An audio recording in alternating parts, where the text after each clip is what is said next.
Juan capítulo 3. Segunda porción de la Biblia es Romanos capítulo 3. Romanos capítulo 3. Amén, amén. Y tercera porción de la Biblia es Tito capítulo 3. Amén, amén. Para entender cómo Cristo salva, necesitamos aprender algunas cosas sobre Dios y sobre el hombre. En primer lugar, Juan capítulo 4 dice que Dios es espíritu. Cuando Él en el Antiguo Testamento habla sobre sí mismo y dice que el ojo de Jehová contempla toda la tierra, habla de su diestra de justicia en Isaías, habla de su mano, del hueco de su mano. Todas esas expresiones tratan de que el hombre pueda entender algo de la obra de Dios, ilustrando a Dios como si tuviese cuerpo, con ojo, con boca, con mano, con brazo. Dios nos hizo a su imagen y semejanza, pero no quiere decir que Él tiene una nariz y dos orejas y una boca y cabello y barba. Eso se llama antropomorfismo. ¿Qué quiere decir antropomorfismo? Y eso que estamos en kinder, aleluya, ¿qué será cuando lleguemos a la preparatoria? La palabra antropomorfismo significa que en la palabra de Dios encontramos que al Señor se le describe con términos humanos. Su boca, sus ojos, el oído de Jehová, el brazo de Jehová. Pero no es que cuando dice bajo la sombra de sus alas, no es que Dios tiene plumas. Eso es obvio y eso es evidente. Son símbolos, amén, son figuras que ejemplifican e ilustran cómo es Dios. Amén, amén. Dice Isaías capítulo 6 que Dios es santo. Solo hay dos pasajes en toda la Biblia que describen la santidad de Dios elevado a la tercer potencia, es decir, repetido en varias ocasiones. Uno es Isaías capítulo 6 y otro es Apocalipsis capítulo 4.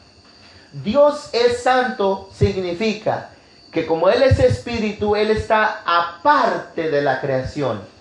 Él es diferente a la creación.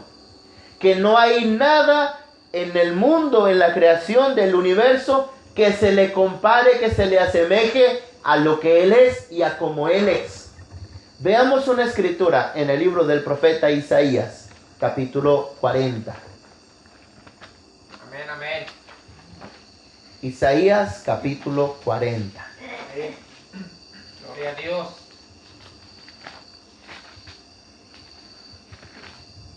Esta escritura es una de mis favoritas, me gusta mucho. Dice el subtítulo de la Biblia Reina Valera, publicada por las Sociedades Bíblicas, en el verso 12, el incomparable Dios de Israel. Dice Isaías 40 desde el verso 12.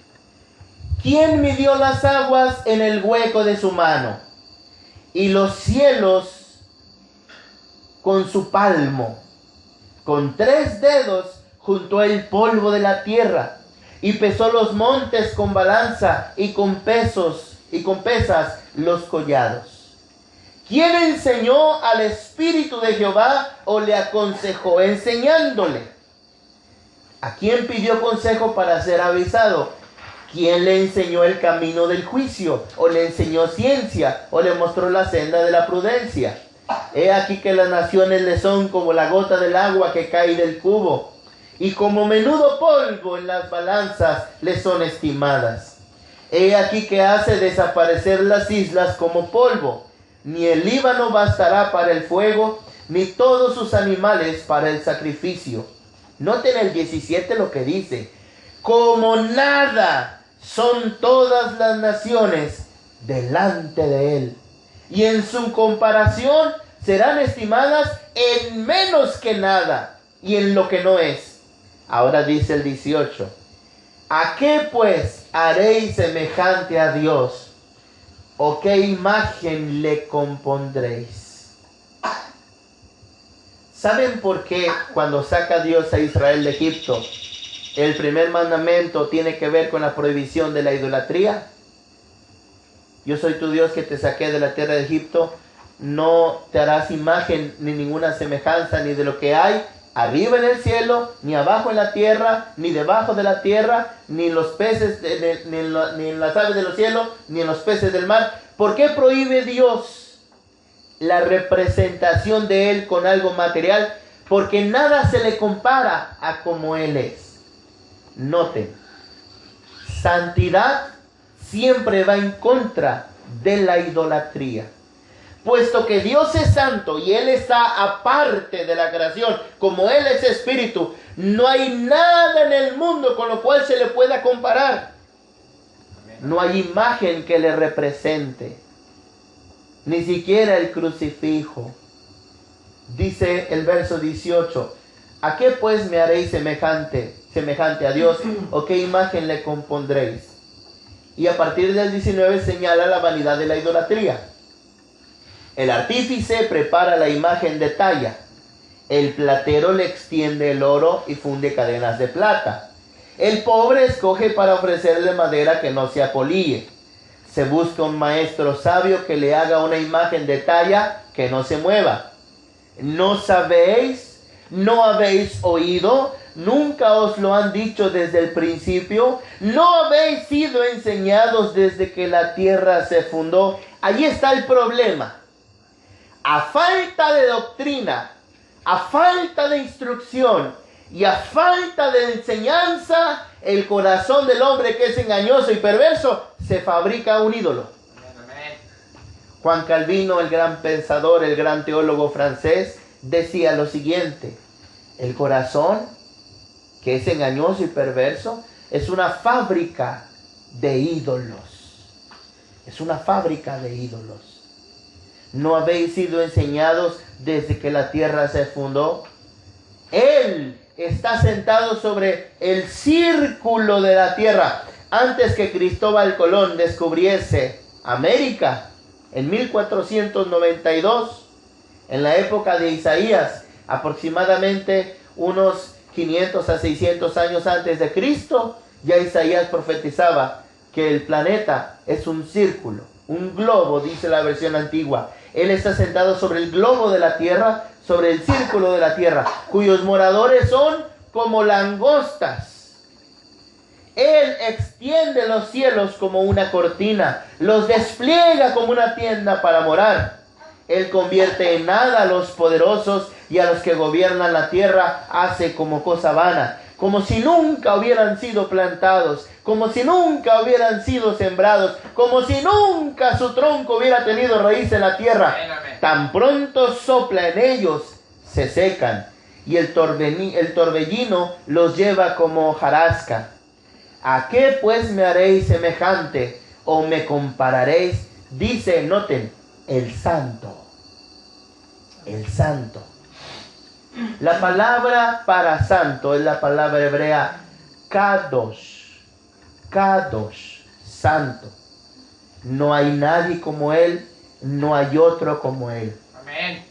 Cuando el hombre se le enseña sobre la naturaleza de Dios, su santidad, los ídolos de su corazón son confrontados. Lo voy a repetir.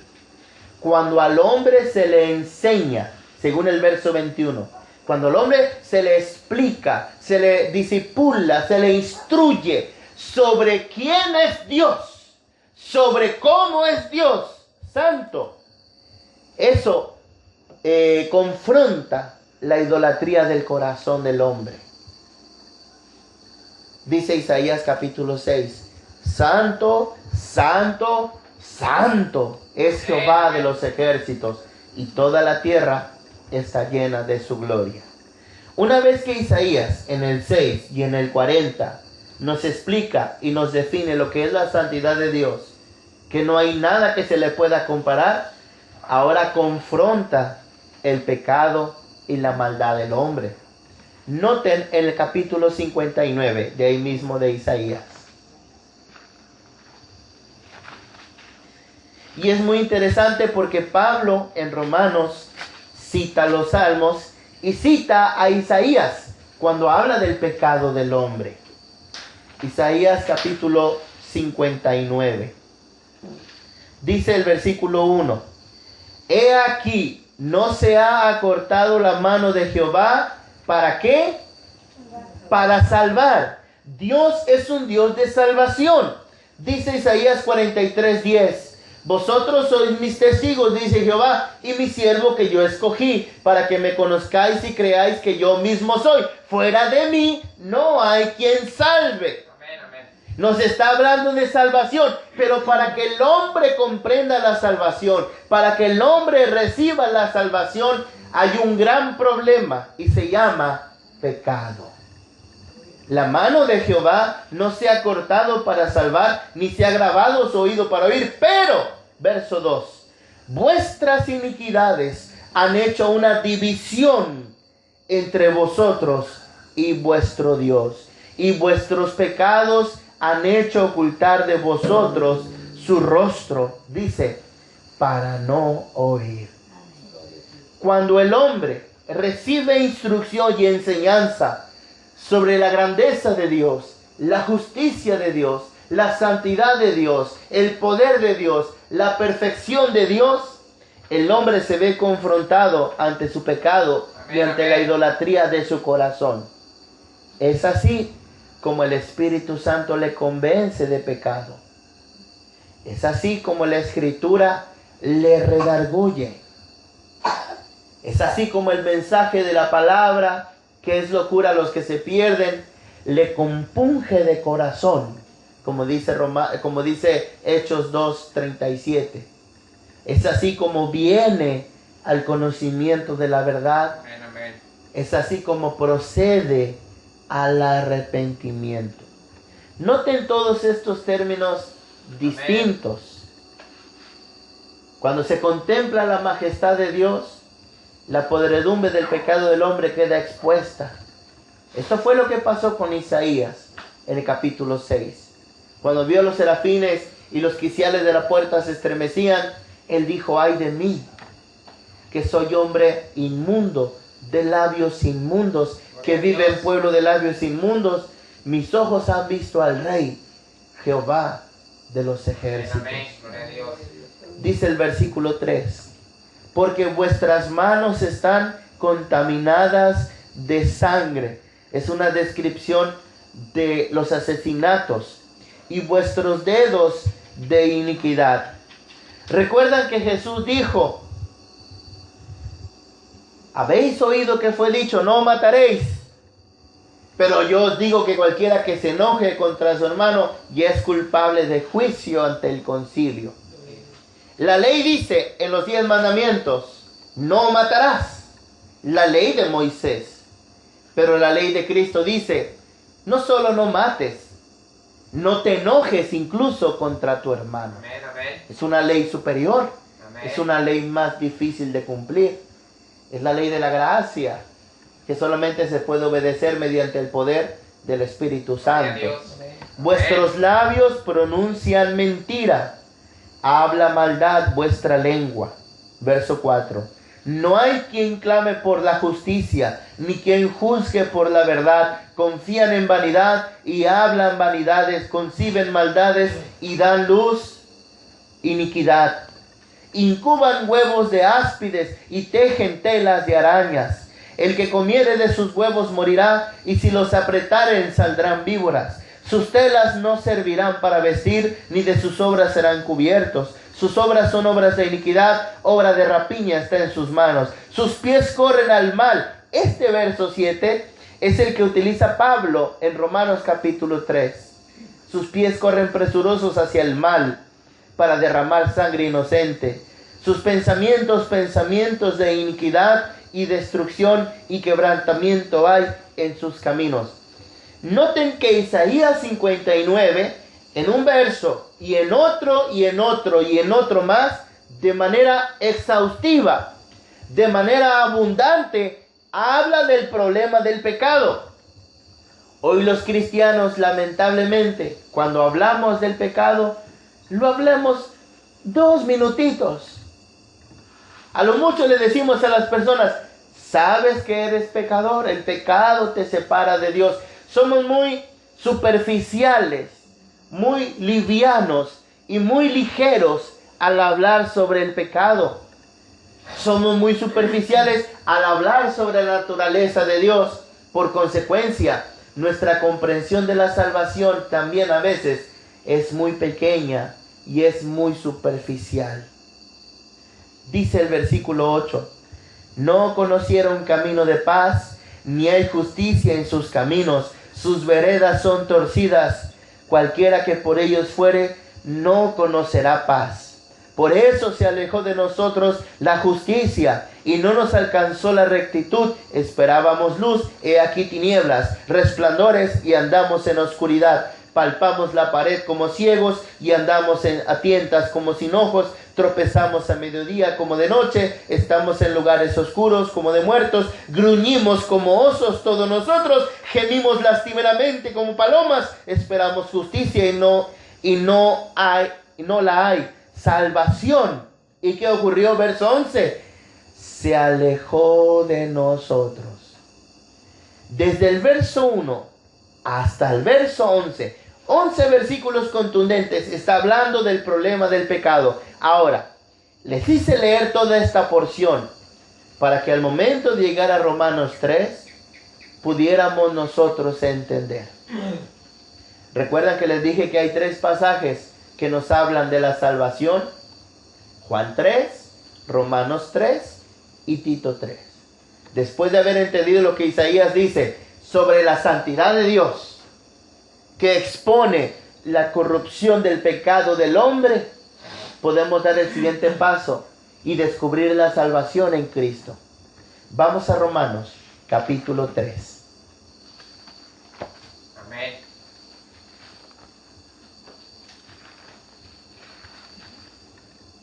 El Evangelio, queridos hermanos, no comienza con el hombre y su situación, el hombre y sus problemas, el hombre y su crisis económica, el hombre y sus enfermedades. No, el Evangelio no comienza con el hombre y sus necesidades materiales. El Evangelio comienza con Dios y su naturaleza y su perfección, llegando hacia el hombre. Romanos capítulo 3. Quiero que noten desde el verso 9. Y cómo Pablo, para hablarnos de la preciosa salvación en Cristo, incorpora pasajes selectos del Antiguo Testamento. Romanos bien pudiera ser un libro que en vez de tener 16 capítulos, pudiera tener 50 capítulos. Igual que Hebreos. Si el autor de Hebreos se hubiera detenido a explicar detalladamente el arca del pacto, los panes de la proposición, el candelabro, el altar del incienso y cada parte del tabernáculo, Hebreos en vez de tener 13 capítulos tendría 80. Pablo selecciona escrituras claves de los Salmos y de Isaías que hablan sobre el pecado por una razón. Porque a quien él le escribe, da por sentado que ellos ya conocían esas escrituras. Es decir, el propósito de Pablo, al ser breve, al citar esos pasajes, es para ser conciso, es para ser contundente, no para ser exhaustivo, sino Romanos 3, Romanos duraría 70 capítulos. Noten desde el verso 9. ¿Qué pues diremos? Comienza con una pregunta, Romanos 3:9. ¿Somos nosotros, los judíos, mejores que ellos, los gentiles? Por haber tenido la ley de Moisés, por haber sido escogidos de entre todos los pueblos de la tierra, los judíos se habían enorgullecido, pero cayeron en la misma hipocresía religiosa, en el mismo pecado, y según Juan 8, eran esclavos del diablo. Eran hijos del diablo. Jesús les dice, vosotros sois hijos de vuestro padre el diablo. Ellos se ofendieron. Jamás hemos sido esclavos de nadie. El que practica el pecado, esclavo es del pecado, les dice Jesús. Ellos pensaban que por ser hijos de Abraham, ellos pensaban que por conocer la ley de Moisés, Ellos creían que por tener una Biblia debajo del brazo, ser escribas e intérpretes de la ley, ellos pensaban que por tener una apariencia externa, por enrollarse las filacterías, lo que tengo que hacer, ¿verdad? Por enrollarse las filacterías, por los mantos, por el gorrito, por cada cosa de su indumentaria, pensaban que por diezmar la menta, el eneldo y el comino. Algunos de nosotros no diezmamos ni los 10 centavos, aleluya. Pero ellos diezmaban la menta, el eneldo y el comino, porque ellos hipócritamente se justificaban ante Dios. Y Pablo les dice, ¿acaso piensan que nosotros somos mejores que los gentiles? ¿Somos más justos, más santos y más rectos? Dice, de ninguna manera. Ahora noten el vocabulario de Pablo. Él bien pudo haber dicho, ya hemos mencionado a judíos y a gentiles que estamos bajo pecado. Él pudo haber dicho, ya hemos predicado a judíos y a gentiles que estamos bajo pecado. Él pudo haber dicho, ya hemos testificado, muchos términos, pero él eligió este. Y notemos por qué. Ya hemos acusado. Digan conmigo, acusación. Esa palabra es un término legal que se usaba en las cortes romanas. Es un cargo. Es como cuando tú vas con el comisariado ejidal o cuando vas al ministerio público y presentas cargos. Fulano de tal me robó. Tengo una querella contra él. Tengo un cargo en su contra. Tengo una acusación. Se ha cometido un delito. Se ha hecho una infracción a la ley, he sido agraviado y exijo justicia. Ese es el concepto de la palabra acusación. Dice Pablo, hemos acusado. Lamentablemente nosotros a veces entendemos mal el término acusar. A veces usamos la palabra acusar como algo que te condena. Yo te acuso, fuiste tú. Pero no ese es el sentido de Pablo. No es un dime y direte. No es un pleito entre dos personas. Es una cuestión legal. Hemos acusado delante de la corte celestial. Según la santa ley de Dios que hemos quebrantado, hemos acusado. Dice a judíos y a gentiles que todos están bajo pecado. Vamos a hablar un poquito del pecado y vamos a entender el término acusación. Para ello, pongamos el separador de nuestras Biblias ahí en Romanos 3 y vamos a Primera de Juan, capítulo 3.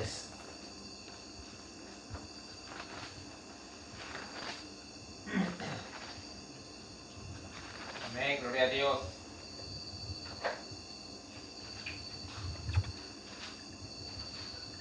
Versículo 4. Primera de Juan, capítulo 3, versículo 4.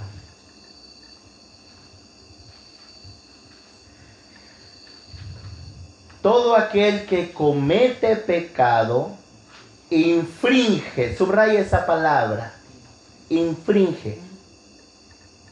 Y aquí hay una relación legal entre Romanos 3.9 y Primera de Juan 3.4. Porque en Romanos 3.9 la palabra acusación es un término legal, de justicia. Y acá en Primera de Juan la palabra acusación también es un término legal, es la palabra infracción. De hecho, infringe o infracción la empleamos en nuestro vocabulario actualmente. Cuando alguien se pasa a un alto, viene la gente de tránsito, los mordelones que andan como león rugiente. Acá no hay muchos, nomás los estatales, pero allá en Laredo, allá sí son muy mordelones. Te protestan que has tenido una infracción al reglamento de tránsito. Y a veces te buscan por todos lados. Cuando no es el foco es la licencia, cuando no es la licencia es el espejo, cuando no es el espejo es que estás despeinado, qué sé yo, que vas con el celular ahí en el automóvil. Infracción al reglamento de tránsito. El que comete el pecado, el que realiza un pecado, dice, infringe también la ley. está violando la ley, está quebrantando la ley. Pues el pecado es infracción de la ley. Amén, amén. La palabra pecado, anótala, quiere decir errar al blanco, quiere decir fallar.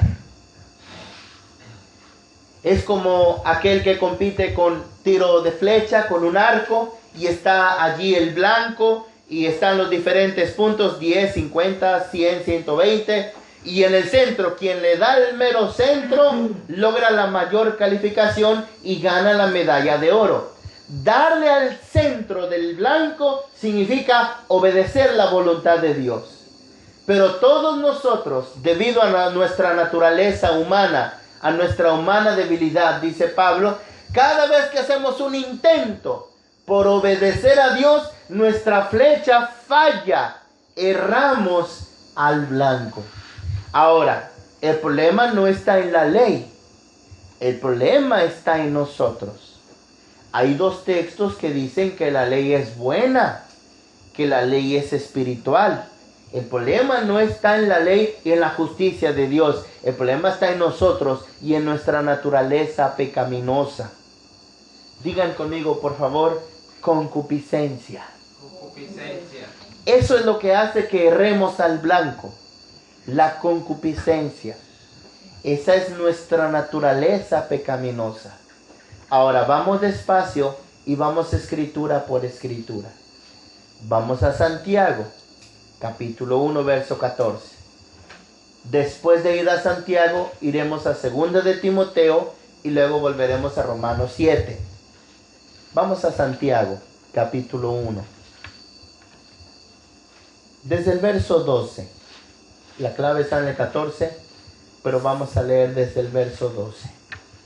Amén, amén. Bienaventurado el varón que soporta la tentación, porque cuando haya resistido la prueba, recibirá la corona de vida que Dios ha prometido a los que le aman. Verso 13. Cuando alguno es tentado, no diga que es tentado de parte de Dios, porque Dios no puede ser tentado por el mal, ni Él tienta a nadie. Entonces, ¿quién es el que nos tienta? Nuestro adversario, el diablo, y nuestra propia carne. Verso 14. Sino que cada uno es tentado cuando de su propia concupiscencia es atraído y seducido. Concupiscencia quiere decir de su propia naturaleza pecaminosa. Es la palabra griega epitumía. Concupiscencia, naturaleza pecaminosa, es atraído y seducido. Noten el verso 15. Entonces la concupiscencia, después que ha concebido, da a luz el pecado, y el pecado consumado da a luz a la muerte. Aleluya. Gloria a Dios. ¿Recuerdan ustedes aquella frase de Romanos capítulo 3, verso 23? Porque la paga del pecado Muerte. es muerte. Lo que Pablo dice en un solo verso, el 6:23 de Romanos, Santiago nos lo explica en 4 versículos. Así es de maravillosa la palabra. Lo que es difícil en un pasaje es más claro en otro pasaje. Aquí Santiago Santiago 1, del 12 al 15, aquí está escondido Romanos 6:23. La paga del pecado es muerte. ¿Por qué? Porque cada uno, cuando es atraído de su propia concupiscencia, la concupiscencia da luz al pecado, y el pecado consumado da luz a la muerte. La paga del pecado es la muerte. Así que al pie del verso 15 anoten Romanos 6:23. La paga del pecado es muerte, pero no es lo único que dice Romanos 6:23. ¿Alguien se acuerda qué más dice Romanos 6:23? Mas la dádiva de Dios Es vida eterna. en Cristo Jesús. Ahora vamos a Timoteo. Creo que se está cortando el micrófono este. Segunda de Timoteo. Amén. Ahí está. Segunda de Timoteo, capítulo 1. Amén, amén.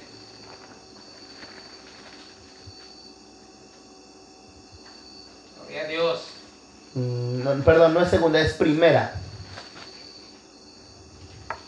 Primera de Timoteo, capítulo 1.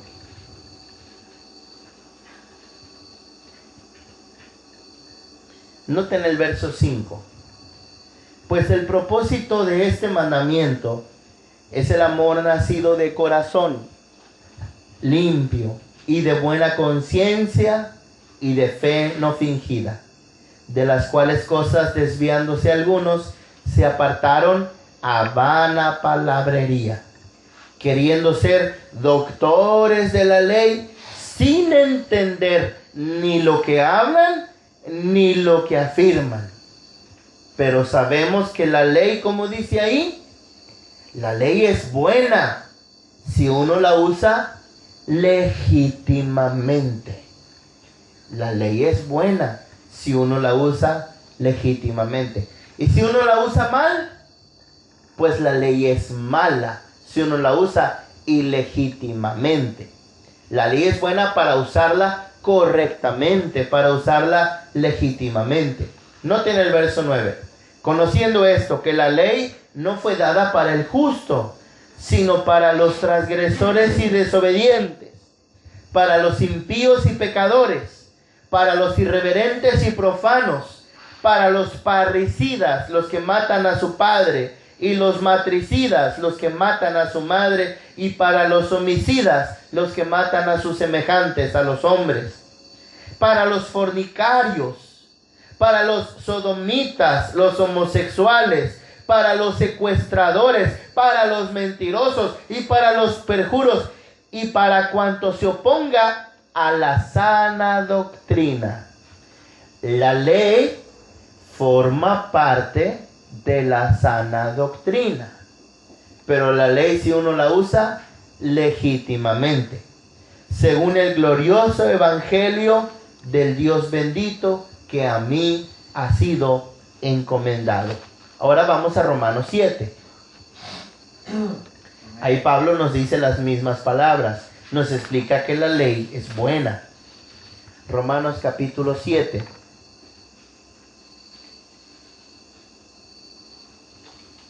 Desde el versículo 7, Romanos 7, 7. Pregunta Pablo: ¿qué diremos pues? ¿La ley es pecado? De ninguna manera, porque yo no conocí el pecado sino por la ley. Eso es lo que viene diciendo desde el capítulo 3, verso 19. Por medio de la ley es el conocimiento del pecado. Yo no conocí el pecado sino por la ley, para que el pecador encuentre salvación. ¿Qué necesita? Necesita la ley que le confronta, la ley que le habla de la naturaleza de Dios y de su naturaleza como hombre pecador. Yo no conocí el pecado sino por la ley, porque tampoco conociera la codicia si la ley no dijera no codiciarás. Noten cómo funciona la cosa, verso 8.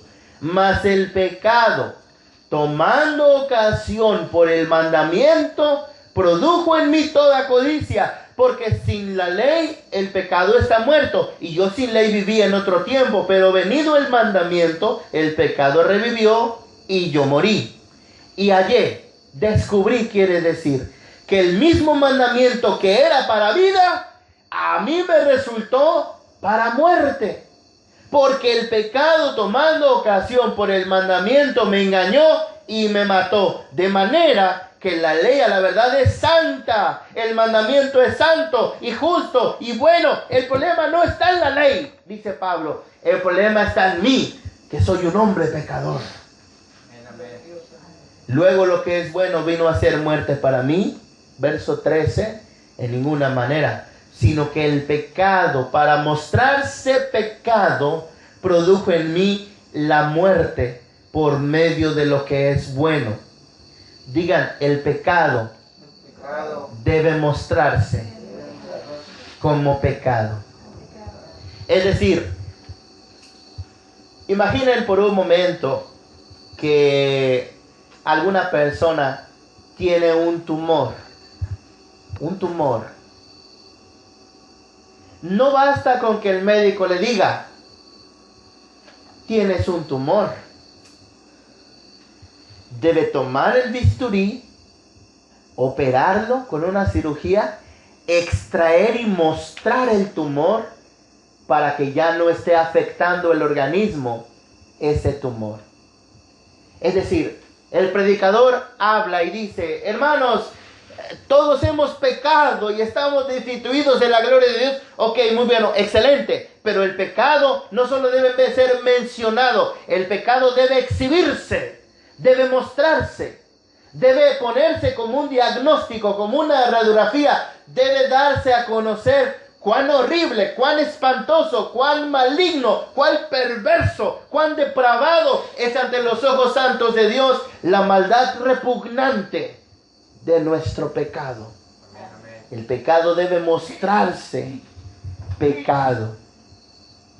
Dice ahí, para que en ninguna manera, sino que el pecado, para mostrarse pecado, produjo en mí la muerte por medio de lo que es bueno, a fin de que por el mandamiento el pecado llegase a ser sobremanera pecaminoso. Es por medio de la ley, por medio del mandamiento, que se exhiben nuestras maldades, nuestros pecados y nuestras iniquidades. Verso 14. Porque sabemos que la ley es espiritual, mas yo soy carnal, vendido al pecado. Volvemos ahora a Romanos 3, donde estábamos hace rato. Tan solo estamos hablando de la palabra acusación. Hemos acusado. Estamos señalando que es un término legal. Es una infracción a la ley de Dios. Y por medio de la ley de Dios es el conocimiento del pecado. Hemos acusado a judíos y a gentiles que todos están bajo pecado. Luego basa su argumento en el verso 10 conforme a lo que está escrito, especialmente en el libro de los Salmos. ¿Cómo está escrito? No hay justo ni aún uno. No hay quien entienda. No hay quien busque a Dios. Todos se desviaron. A una se hicieron inútiles. No hay quien haga lo bueno. No hay ni siquiera uno. Sepulcro abierto es su garganta. Con su lengua engañan. Veneno de áspides hay debajo de sus labios. Su boca está llena de maldición y de amargura. Sus pies se apresuran a derramar sangre. Quebranto y desventura hay en sus caminos, y no conocieron camino de paz. Del verso 15 al 17, el apóstol Pablo está citando Isaías 59, donde habíamos leído hace un momento.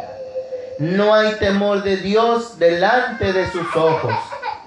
Pero sabemos que todo lo que la ley dice, lo dice a los que están bajo la ley.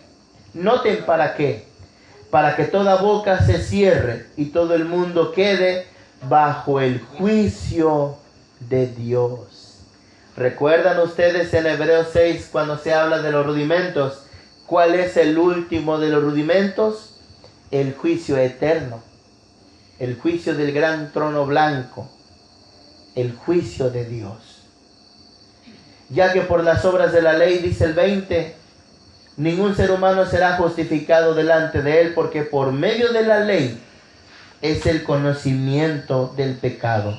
Lo que quiero que noten es que desde el verso 9 hasta el verso 20 está hablando y hablando y hablando y hablando del pecado. No podremos comprender nada sobre la salvación de Cristo si primero no estudiamos algo sobre el pecado del hombre. Lo voy a repetir otra vez. No podremos comprender nada, absolutamente nada. Nuestro conocimiento será superficial de la preciosa salvación en Cristo si primero no atendemos a estudiar el asunto y el problema del pecado. Dice el verso 21, y aquí comienza la explicación de la salvación. Pero ahora, aparte de la ley, se ha manifestado la justicia de Dios, testificada por la ley y por los profetas, es decir, la justicia de Dios testificada por los libros del Antiguo Testamento. La justicia de Dios por medio de la fe en Jesucristo, para todos los que creen en Él, porque no hay diferencia. ¿De qué habla el verso 22? Habla de creer en Él. Habla de la fe en Jesucristo. Pero antes del verso 22, durante 12 versículos me habla del pecado. Para poder hablar de la fe en Cristo y de creer en Él, primero debo hablar sobre el pecado. Amén, amén. Dice en el final del verso 22, porque no hay diferencia, por cuanto todos pecaron y están destituidos todos de la gloria de Dios, siendo justificados gratuitamente por su gracia mediante la redención que es en Cristo Jesús. Noten ahora el 25. A quien Dios puso como propiciación por medio de la fe en su sangre para manifestar su justicia, a fin de haber pasado por alto en su paciencia los pecados pasados, con la mira de manifestar en este tiempo su justicia, a fin de que Él sea el justo y el que justifica al que es de la fe de Jesús.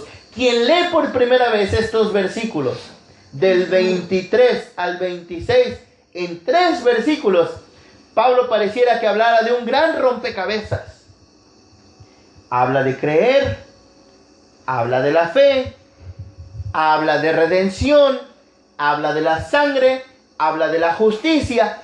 Todos estos elementos que son mencionados aquí en Romanos capítulo 3 son esenciales y vitales para comprender lo que es la salvación. Decir Cristo salva no es algo fácil, no es algo sencillo. Debemos comprender lo que Cristo salva implica, lo que Cristo salva significa. Vamos a enlistar las palabras que se utilizan. Verso 2 habla de creer y de fe en Jesucristo. ¿De qué nos habla Juan 3? Todo aquel que en Él crea no se pierda, mas tenga vida eterna. Juan 3, Romanos 3, Tito 3 nos hablan de la salvación, nos hablan de creer. Dice el verso 23, todos pecaron y están destituidos de la gloria de Dios. Después de hablar de creer, nos habla del pecado y nos habla de la gloria de Dios. Luego el 24, siendo justificados gratuitamente por su gracia. Nos habla de justicia, nos habla de gracia, mediante la redención que es en Cristo Jesús. Otra palabra, redención. A quien Dios puso como propiciación. Otra palabra, propiciación, por la fe en su sangre. Otra palabra, la sangre, para manifestar su justicia. Otra palabra, justicia, a fin de haber pasado por alto en su paciencia los pecados pasados, con la mira de manifestar en este tiempo su justicia, a fin de que Él sea el justo y el que justifica al que es de la fe de Jesús. Cada uno de estos términos es de suma importancia para comprender la salvación. Vamos a tratar de explicarlos. Primero voy a dar una breve descripción. A lo largo de todos los momentos que me toque compartir con ustedes, iré explicando a detalle una por una. Ahorita solamente voy a dar una breve descripción. Dice el 22. Para todos los que creen en Él. Creer es certeza y convicción, dice Hebreos 11. Tienes la certeza, tienes la convicción de que Jesús murió en la cruz por tus pecados para darte vida eterna. Eso es creer en Él. Por cuanto todos pecaron y están destituidos de la gloria de Dios. Dice el apóstol Juan, si dijésemos que no tenemos pecado, nos engañamos a nosotros mismos. Todos hemos pecado, todos estamos expuestos a la ira de Dios, todos estamos destituidos de su gloria. No vamos hacia el cielo. ¿Hacia dónde vamos entonces? Hacia la condenación eterna, hacia el infierno. Eso es, destituido de la gloria de Dios, significa ir por la puerta amplia a la condenación eterna, el camino de muerte, ir hacia el infierno. Y luego dice el 24, siendo justificados. Esa palabra del verso 24, al igual que la del verso 9, acusación, son términos legales. La justificación es el aspecto legal de la salvación. Digan conmigo, por favor, la justificación es el aspecto legal de nuestra salvación.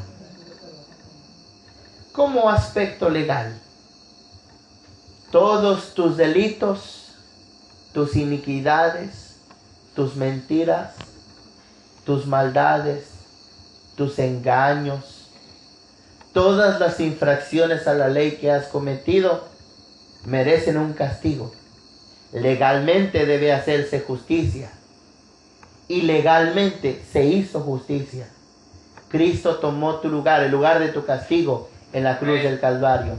Y la vida perfecta y obediente de Jesucristo te es atribuida a ti. Como si tú nunca hubieras pecado, como si en tu boca nunca hubiera habido engaño, como si nunca hubiera habido mentira, como si siempre hubieras sido justo, santo, recto, fiel y obediente. Pero no lo fuiste. Jesús lo fue por ti. Su justicia te es transmitida a ti. Y tu pecado se le es impuesto a Él. Hay un pasaje maravilloso que todos deberíamos de sabernos de memoria. Segunda de Corintios 5:21. Al que no conoció pecado, por nosotros lo hizo pecado. Amén, amén. Para que nosotros fuésemos hechos en Él la justicia de Dios. Justificación. Para entender que Cristo salva, debemos estudiar el pecado y debemos estudiar la justicia, que juzga y condena y castiga ese pecado. Amén. Gratuitamente por su gracia. Otro término sublime, precioso. Gracia. Me recuerda Efesios 2:8. Por gracia sois salvos. Por gracia creéis en Cristo. Por gracia sois justificados. Por gracia os ha redimido. Por eso un clamor de los reformadores era solo gracia, solo fe, solo la Escritura, solo la gloria de Dios, solo gracia. Gracia es la palabra griega charis. Charis quiere decir favor inmerecido. Eso es lo que quiere decir gracia. Mediante la redención. La palabra redención era también un acto legal, pero no para los romanos como lo era la palabra justicia. La palabra redención era un acto legal para los judíos del Antiguo Testamento. Tenía que ver con la compra y con la venta de un terreno. Han leído en sus Biblias, yo acabo de terminar de leer la historia de Ruth. Voy entrando a Primera de Samuel. ¿Han leído la historia de Ruth y de Noemí? Noemí tenía a su esposo Elimelech. Ellos eran judíos. Tenía 2 hijos, Elión y Malión, nombres un poco feos. Y ellos, por la hambruna que había en la tierra de Israel, se fueron a otro país extranjero. Se fueron a los United, al sueño americano, a la tierra de Moab. Y allá sus 2 hijos se casaron con 2 moabitas, con 2 madianitas, moabitas. Medianitas estaban chaparritas. Una se llamaba Ruth y la otra se llamaba Orfa. Resulta que se muere Elimelech, el marido de Noemí. Y resulta que se mueren sus hijos, Malón y Kelión. Los 2 se mueren. Y queda ella sola con sus nueras, con Ruth y con Orfa. Y Orfa se desapareció. Y Ruth le dijo, a donde tú vayas yo iré contigo. Tu pueblo será mi pueblo, tu Dios será mi Dios. Y desde la tierra de Moab se regresaron a la tierra de Israel. Estando allí en la tierra de Israel, estaban cosechando, y como ellas ya no tenían heredad porque su esposo había fallecido, necesitaban que un pariente les redimiese, es decir, que legalmente hiciera otra vez el restablecimiento de sus derechos de propiedad. Y entonces Booz fue el pariente redentor, se casó con Ruth y los redimió a Ruth y redimió a Noemí y les volvieron a dar sus derechos legales sobre la posesión de la tierra. La palabra redimió quiere decir una compra, y Pedro nos dice que Él nos redimió, nos rescató, no con cosas corruptibles como el oro o como la plata, no con 100,000 pesos, ni tampoco con $1,000,000. Nos redimió con su sangre preciosa. Amén. Nos rescató a precio de sangre. Entonces la palabra redención quiere decir eso, un restablecimiento de los derechos legales. ¿Se acuerdan ustedes de Juan 1:12? Mas a todos los que le recibieron, a los que creen en su nombre, les dio potestad. Ahí está, derecho legal, autoridad. Los redimió, les dio potestad de ser hechos hijos de Dios. Amén. La redención que es en Cristo, verso 25, ya vamos acabando. Amén, amén. Gloria a Dios. A quien Dios puso como propiciación, otra palabra muy importante, propiciación. Propiciación es cuando la sangre de Cristo nos tapa y nos esconde de la ira de Dios. Y son dos términos, aquí no aparece el otro, pero se los voy a explicar. Expiación y propiciación. Expiación es de Cristo hacia nosotros. Y propiciación es de Cristo hacia Dios. Son las dos virtudes de su sangre. La sangre de Cristo tiene la virtud de propiciar la ira de Dios. Y la sangre de Cristo tiene la virtud de expiar nuestro pecado. Propiciación por medio de la fe, dice, en su sangre, para manifestar su justicia. Con esa sangre derramada en la cruz del Calvario, Dios manifiesta su justicia. Sin la muerte de Jesús, la manifestación de su justicia trae ira en tu contra. Con la muerte de Jesús, la manifestación de su justicia trae gracia a tu favor. Lo voy a repetir. Sin la muerte de Jesús, la manifestación de su justicia trae ira en tu contra. Con la muerte de Jesús, la manifestación de su justicia trae gracia, perdón, amor, compasión, piedad, misericordia para con nosotros los pecadores. A fin de manifestar, dice el 26, en este tiempo su justicia, a fin de que Él sea el justo y el que justifica al que es de la fe de Jesús. Entonces, recapitulando, para entender que Cristo salva, necesitamos en primer lugar comprender la naturaleza de Dios. Él es santo. Necesitamos entender la naturaleza del hombre. El hombre es culpable. Dios santo es justo y ha dado una ley. Su ley nos juzga. Su ley es buena y es espiritual. El hombre pecador es carnal, vendido al pecado. Y por medio de la ley viene el conocimiento de su pecado. A Dios le agrada salvar por la locura de la predicación. La ley es un elemento fundamental del evangelio. Si se usa la ley legítimamente, para que el hombre pueda proceder al arrepentimiento, para que el hombre pueda venir al conocimiento de la verdad, para que el hombre sepa sobre su pecado. Y al hacer eso, con un corazón contrito y humillado, convencido por el Espíritu Santo, invocará su nombre. Y el que invoque su nombre será salvo. En la próxima enseñanza estaré abordando Juan capítulo 3 y Tito capítulo 3. Yo les pido a todos, por favor, que traigan su cuaderno, que traigan su hojita de papel, que tomen nota, que presten la mayor atención, que inviten a uno, a dos, para que no se pierdan el hilo de estas enseñanzas, porque quien venga el culto siguiente no va a comprender todo lo que estuvimos viendo en Isaías y en Romanos en el día de hoy, en la palabra de Dios. Puestos de pie, por favor. Amén, amén.